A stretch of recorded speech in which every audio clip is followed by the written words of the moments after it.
پورا کا پورا دین دیا ہے، پوری امت کو پورا کا پورا دین دیا ہے، اور اپنی امت کو محنت پر ڈال کے گئے، محنت پر ڈال کر گئے اور ذمہ داری ڈال کر گئے۔ حجۃ الوداع میں 2 لاکھ کا مجمع تیار ہو گیا تھا، اور اسی حجۃ الوداع میں عرفات کے میدان میں قرآن کی آیت نازل ہوئی، الیوم اکملت لکم دینکم واتممت علیکم نعمتی ورضیت لکم الاسلام دینا۔ آج میں نے دین مکمل کر دیا، اپنی نعمت کا اتمام کر دیا، اور میں نے اپنی رضا اسی دین میں رکھ دی۔ کوئی بندہ روئے زمین پر اپنے رب کو راضی نہیں کر سکتا جب تک کہ محمد صلی اللہ علیہ وسلم نے پورے دین کو اپنی زندگی میں رکھا۔ دین آسان ہے۔ 100% صحابہ نے نبی کے ایک ایک عمل، ایک ہی کام کے عمل پر پوری زندگی بنائی تھی، ایک ایک عمل کے مطابق 100% سنت کے مطابق زندگیاں۔ میں آج کر رہا تھا کہ مسجد کے ماحول سے، چونکہ ہر ایمان والا مسجد کو وقت گیا، آپ حیات الصحابہ پڑھیے، اصحاب صفہ مستقل مسجد ہی میں رہتے تھے، رات کو سونے کے لیے صفہ چبوترے پر، رات کو سونے کے لیے صفہ چبوترے پر مہاجرین صحابہ اپنی کمائیوں میں جاتے ضرورت کے وقت، اور اپنے گھر پر بھی ضرورت کے وقت جاتے، زیادہ وقت مسجد کے باہر۔ انصاری صحابہ مدینے کے لوگ تھے، آدھا دن اور آدھی رات کی ترتیب تھی۔ اس زمانے میں آدھی رات کو مسجد نبوی میں اذان ہوتی تھی، مسجد والے گھر چلے جاتے تھے، گھر والے مسجد پر۔ علماء نے لکھا ہے کہ اللہ کے رسول صلی اللہ علیہ وسلم نے پورے طور پر اپنی امت کو قرآن کے نازل ہوتے ہوئے پورا دین آپ نے اپنی امت کو دیا ہے۔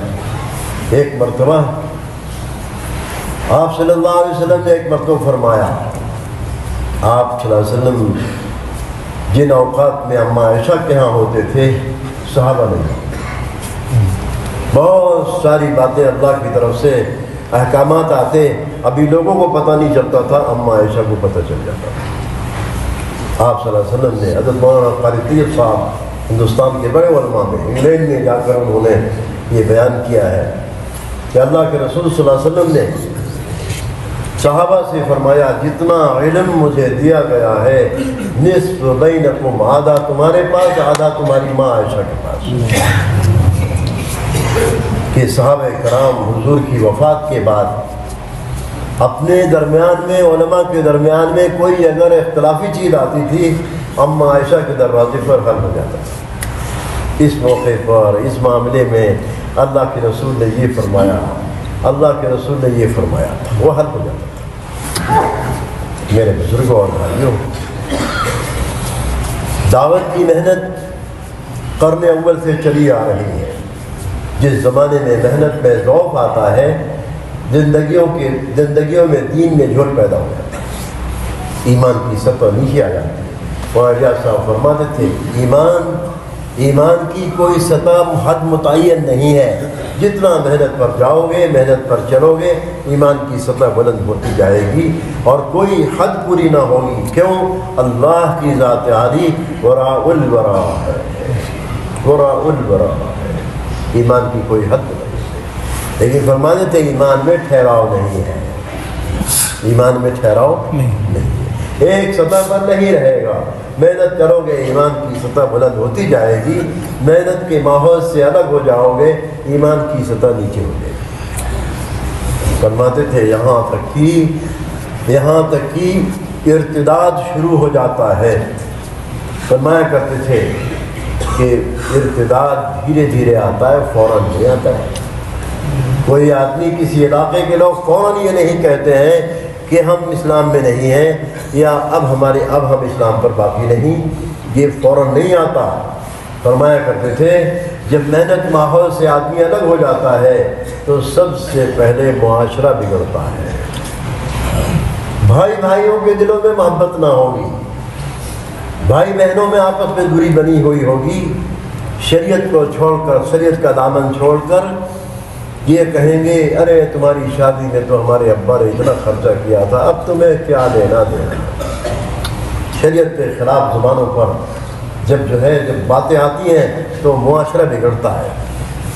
روایت میں آتا ہے معاشرے کی دین کی اتنی اہمیت ہے کہ کسی مرنے والے کے مرنے پر اگر اس کے دو پڑوسی اس کو اچھا کہہ دیتے ہیں، ان دو کی گواہی پر اللہ تعالیٰ اس مرنے والے کی مغفرت فرماتے ہیں۔ معاشرے کے دین کی اتنی اہمیت۔ مولانا یوسف صاحب فرماتے تھے جب محنت ماحول سے دور ہو جاؤ گے تو سب سے پہلے معاشرہ مرتد ہوگا، پھر اس کے بعد تمہارے معاملات بگڑیں گے۔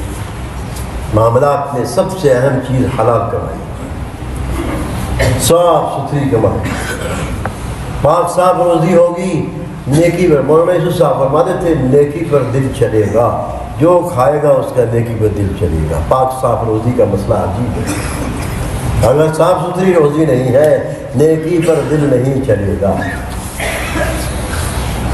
پھر فرماتے تھے کہ اس کے بعد پھر اخلاق بگڑے۔ جب آدمی کے اخلاق بگڑ جاتے ہیں تو چار آدمی بیٹھے ہوئے ہیں، پانچواں کوئی آتا ہے تو کہتے ہیں چلو بھائی اب فلانے صاحب آ رہے ہیں۔ اخلاق ٹھیک نہیں۔ اخلاق بڑی چیز ہے۔ سب سے پہلے نماز فرض ہوئی ہے، بعد میں اخلاق کی تعلیم پہلے آ گئی۔ ایمان والا جب اس کے اخلاق اونچے ہوتے ہیں، اخلاق کے بارے میں جب آپ حدیثیں پڑھیں گے، منتخبہ حدیث میں اکرام مسلم کے باب میں مولانا یوسف صاحب رحمۃ اللہ علیہ نے اخلاق کی لائن کی حدیثیں جمع کی۔ آج ہمارے ماحول میں ان احادیث کا سننا سنانا نہیں ہے جس سے آدمی کے اخلاق میں درستگی آ گئی۔ اخلاق اچھے ہوں گے، بیوی کا مزاج بھی مسخر ہو جائے گا، ماں باپ کا مزاج بھی مسخر ہو جائے گا۔ پڑوسی سے محبت کریں گے اگر ہمارے اخلاق اچھے ہیں۔ سرکار دو عالم صلی اللہ علیہ وسلم نے حقوق کا دین بتایا ہے، اور اخلاق اتنی بڑی چیز ہے کہ اللہ کے نبی نے ایک ہی حدیث میں 3 باتیں فرمائی ہیں۔ رشتہ توڑنے والوں کے ساتھ رشتہ جوڑو، اور زیادتی کرنے والوں کو معاف کرو، برا کرنے والوں کے ساتھ احسان کرو۔ نبی کی تعلیم پر جب آئیں گے، ہماری دعوت حسن اخلاق سے جڑی ہے۔ اخلاق کی تعلیم پہلے آئی ہے۔ 100% حضور کے زمانے میں ایک کلمہ پڑھنے والے توحید و رسالت کے آخرت کے داعی بن کر چل رہے تھے، اور اس میدان میں صبر و برداشت کے ساتھ چل رہے تھے۔ صبر و برداشت دعوت کی گاڑی کا پٹرول ہے۔ مولانا یوسف صاحب فرماتے تھے ہر گاڑی تیل سے چلتی ہے، دعوت کی گاڑی کا تیل صبر و برداشت ہے۔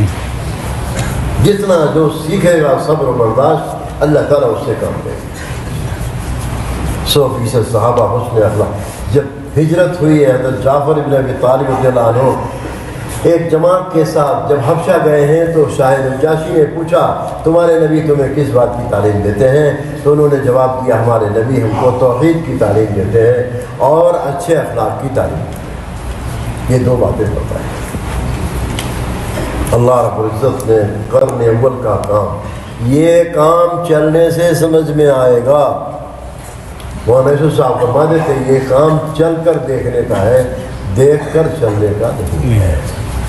جتنا چلیں گے اتنا ہی کام دل پر کھلتا جائے گا، اور کام اتنا برکت والا ہے کہ جتنا خرچ بڑھتا جائے گا اللہ کے کلمے کے بلند کرنے میں اور دین کی حیات میں، اتنا ہی اپنے معاش میں، روٹی روزی میں، ضرورتوں میں، کپڑے لتے میں، اپنی بھی اور اپنے آل اولاد کی ضرورتوں میں آسانیاں پائیں گے۔ ایمان بڑھے گا، تقویٰ پیدا ہوگا۔ اس مبارک محنت کے راستے سے اللہ رب العزت آسمان کی برکتیں بھی اتاریں گے اور زمین کی برکتیں بھی رہیں گے۔ تاریخ میں لکھا ہوا ہے کہ کسی زمانے میں محنت زندہ ہوئی اور ایمان والوں میں ایمان کی سطح بلند ہوئی، زندگی سنت پر آئی۔ ایسی برکت کہ کھجور کا یہ جو ہے اپنے گیہوں کا دانہ کھجور کی گٹھلی کے برابر لمبا لمبا، تربوز اتنا بڑا بڑا کہ ایک اونٹ پر 2 ہی تربوز، تیسرا رکھ بھی نہیں سکتے، اتنا بڑا بڑا ہوتا۔ اور ککڑی 11 بارش کتنی 11 بارش کی. آج انجیکشن لگا کے بھی اتنی لمبے نہیں کر سکتے. خدا پاک کی قسم اس مبارک محنت میں ہمارے مال کا اکثر حصہ خرچ ہوگا تو ہم اس کی برکتیں دیکھیں. ایمان کی سطح بلند ہوگی, اندر میں ایمان بڑھے گا, تقویٰ کی صفت آئے گی, اور اللہ رب العزت آسمان کی برکتیں بھی اتاریں گے اور زمین کی برکتیں بھی رہیں گے. اور اللہ پاک ہمارے ذریعہ اپنے کلمے کو بلند بھی کریں گے, اپنا دین زندہ کریں گے, اور ہماری زندگی سنت شریعت پر آئے گی.